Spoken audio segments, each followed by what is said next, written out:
सातान डागी। Ram Ram ji, hopefully सब बढ़िया। तो आज अपन बात करने वाले हैं the bright side of Japan. Yes, you heard it right, क्योंकि मेरी सारी वीडियोस अब तक की डार्क साइड ऑफ जापान है।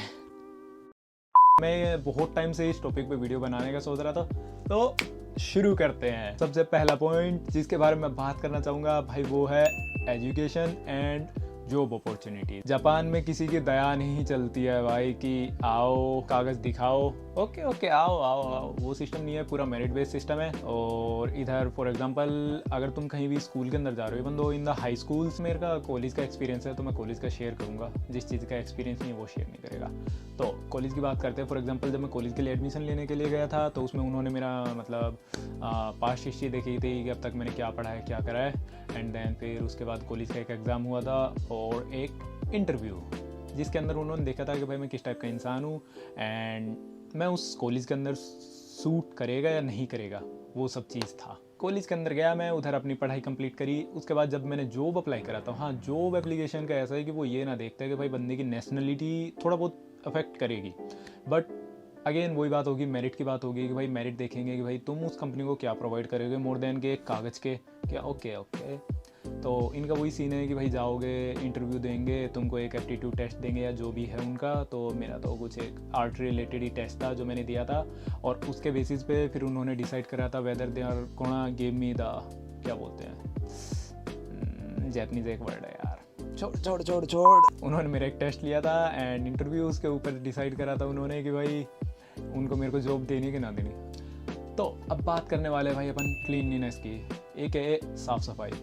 तो साफ़ सफाई एक ऐसी चीज़ है भाई, जब मैं इधर फर्स्ट टाइम मैं लैंड करा था, ठीक है, टॉयलेट एक्सपीरियंस छोड़ देना, उसके बाद का कि भाई I mean I was like कि भाई कोई कंट्री इतनी ज़्यादा साफ़ सुथरी कैसे हो सकती है। और सो शॉक कि भाई एक भी कचरा नहीं है, रैपर नहीं है, बढ़िया था, बहुत ज़्यादा साफ़ सफाई है। इस मामले में बोलूँगा कि बार मेरी गली के इधर कचरा होता है बट वो लोग ना फैलाते हैं, डस्टबिन के अंदर लोग अपना थैली होती है, आई डोंट नो कि मैंने इधर रख रखी है कि ना ऊपर रख रखी है, वीडियो के बाद ना दिखा रहा मैं। तो एक थैली होती है जिसके लिए तुमको आई थिंक 40 येन 20 येन इस टाइप से पर थैली के हिसाब से पे करना पड़ता है, और उसके अंदर तुमको अपना कचरा डालना पड़ता है, और वो उसके लिए नेक्स्ट पॉइंट में बात करते हैं। तो इधर भाई साफ़ सफाई अच्छी खासी है, और सिर्फ सरकार की बदौलत नहीं है, वो लोगों की बदौलत है, क्योंकि इधर कुछ लोग खुद से वॉलंटियर भी करते हैं अगर साफ़ सफाई करना होता है। फॉर एग्जांपल किसी ने कचरा देख लिया है तो वो उसको उठा के फेंक देते हैं, चल ठीक है यार किसी और ने फेंक दिया तो मैं उठा के फेंक देता हूँ, ठीक है। बट हाँ, आजकल थोड़ा सा वेस्टर्नाइजेशन हो रहा है तो लोग दबा के कचरा भी फेंकते हैं, ऐसी बात ना है कि ना फेंकते हैं। एंड अब बात करते हैं अपन भाई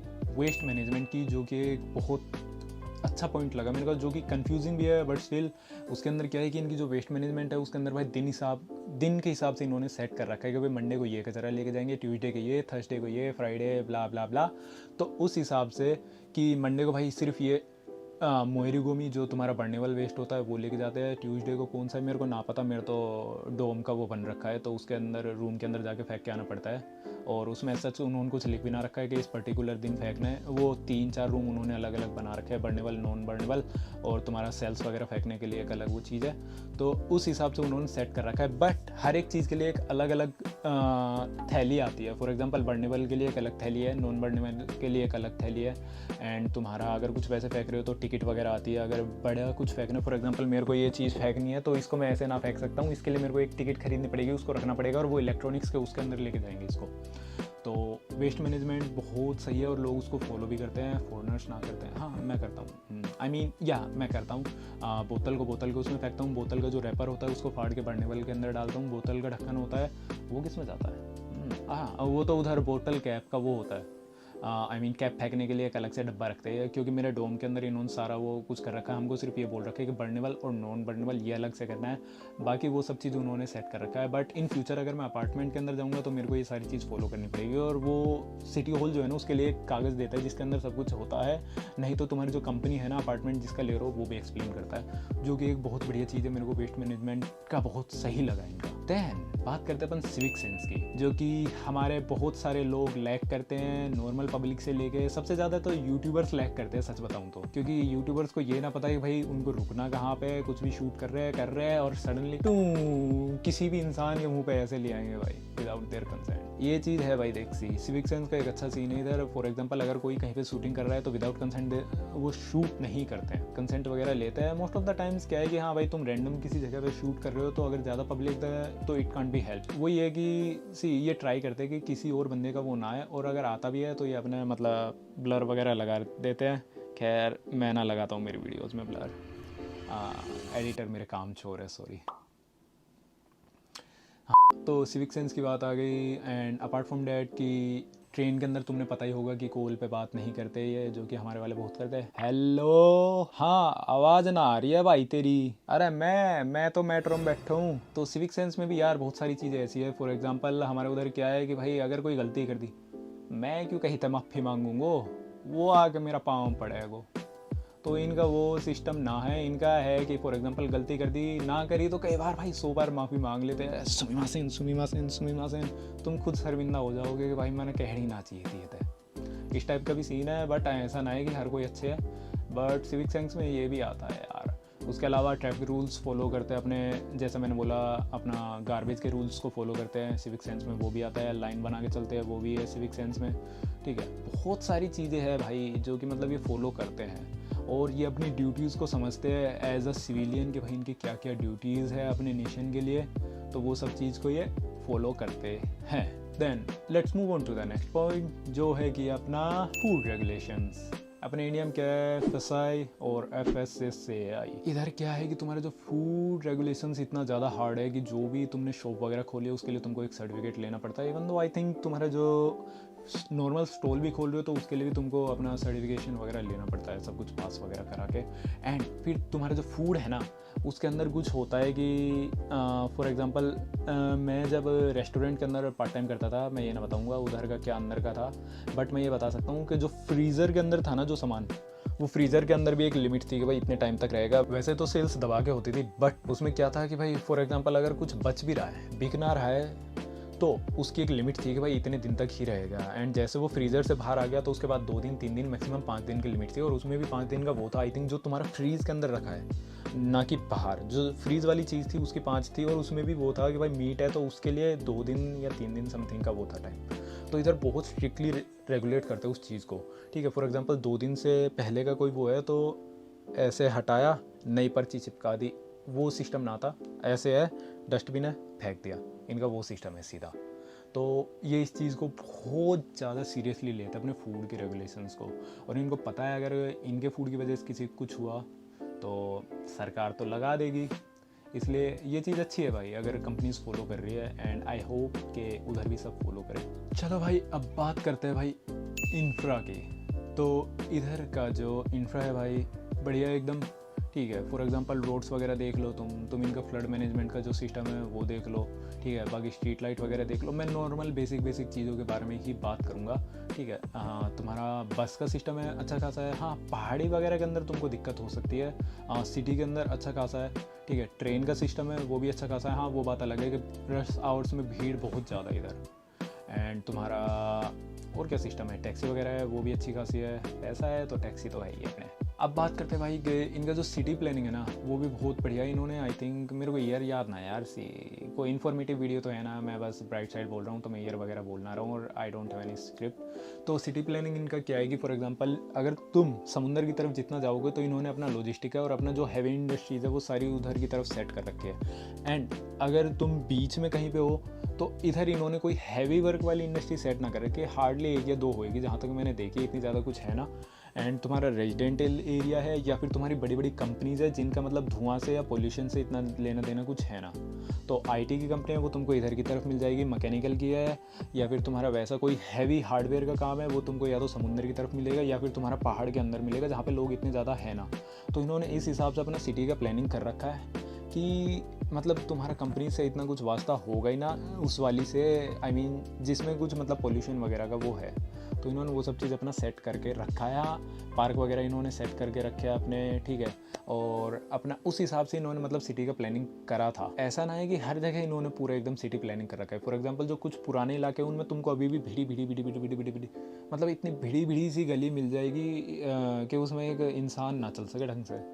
तो इस टाइप का भी इधर है, बट जो इन्होंने नए एरिया बनाया है वो चीज़ सोच के बनाया है, और सिर्फ उसमें वो चीज़ ना है, उन्होंने अपना, जैसा कि मैंने बोला, इनका फ्लड मैनेजमेंट का सिस्टम तो है ही बढ़िया, तो वो भी इन्होंने सोच रखा है, क्योंकि इनके इधर बारिश बहुत ज़्यादा होती है, वो सारी चीज़ सेट करते हैं, अपना सीवेज का जो सिस्टम है वो सेट करते हैं, पानी बिजली ये सब चीज़ सेट करके अपनी सिटी की प्लानिंग करते हैं, एंड उसके ऊपर तुम्हारा ये भी है, क्या नाम है, ट्रैफिक वगैरह ये। अब बात करते हैं भाई, जैसा कि तुमने नोटिस करा है ना कि जापान के अंदर लकड़ी के घर सबसे ज़्यादा है, और लकड़ी के घर ये बनाते हैं क्योंकि तुमको पता होगा कि इधर भूकंप वगैरह भी कुछ ज़्यादा आते हैं, तो इधर मतलब लकड़ी के घर बहुत ज़्यादा है।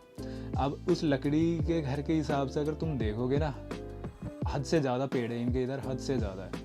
तो इन्होंने सस्टेनेबल डेवलपमेंट पे ध्यान दिया, इन्होंने डेवलपमेंट भी करी, बट इन्होंने अपना नेचुरल जो चीज़ें हैं, फॉर एग्जांपल पहाड़ पेड़ और ये बहुत कम मतलब उनको एक्सप्लॉइट करा है, ठीक है।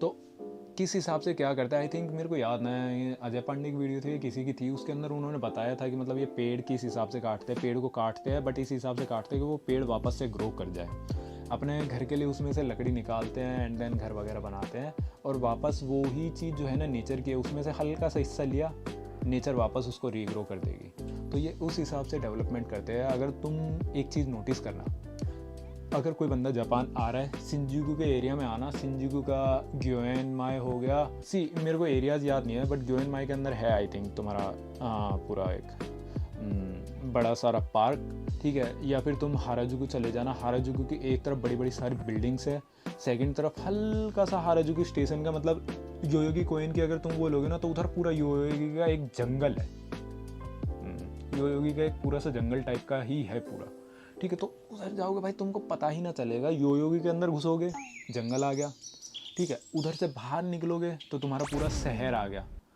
मतलब इस टाइप का इन्होंने डेवलपमेंट करा है कि इन्होंने अपने फेस सेट कर रखे हैं कि भाई हमारे जो लंग्स है, शहर के जो लंग्स है, वो हम इस एरिया में सेट करेंगे, ठीक है। तो ये उसके साथ इतनी कुछ ज़्यादा छेड़छाड़ ना करते, ऊपर से प्लस इनकी जो बिल्डिंग्स है ना, उसके अंदर मतलब ऐसे वर्टिकल में भी पेड़ लगे होते हैं, बाहर इनका जो एरिया होता है उसके अंदर भी पेड्स वगैरह लगे होते हैं। तो ये चीज़ बहुत प्यारी है, आई थिंक हमारे उधर भी फॉलो करनी चाहिए ये सब चीज़ें।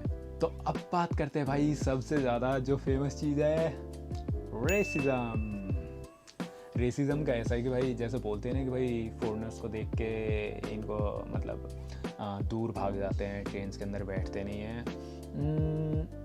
मैं ये ना बोलूँगा कि इस टाइप की चीज़ें ना हैं, इस टाइप की चीज़ें हैं अराउंड। मेरे साथ भी 2-3 बार ऐसे इंसिडेंट हुआ है कि मैं बैठा हूँ, कोई आगे ना बैठ रहा है, बट 2-3 बार, नंबर याद रखना, इतना ज़्यादा कुछ वो ना है, ठीक है। इंडिया में भी रेसिज्म करते हैं, हर किसी कंट्री में बहुत से लोग ऐसे होते हैं भाई जो ये चीज़ करते हैं, बट तुम उनकी सोच ना बदल सकते हो। बट मोस्टली बंदे ऐसे हैं भाई कि तुम बैठे हो, आयो बैठे, उनको घंटा फ़र्क ना पड़ रहा है भाई, तुम कौन हो क्या हो, उनको नहीं फ़र्क पड़ रहा भाई, बैठ गए अपने, ठीक है। और इनके कल्चर में ही वो चीज़ है कि भाई ये most of the time avoid करते हैं किसी के साइड में बैठने का। फॉर एग्जांपल 1 सीट 2 3 4 5, ठीक है, तो ये प्रेफर करेंगे एक कोने की सीट हो गई, एक बीच की सीट हो गई और एक ऐसे हो गई।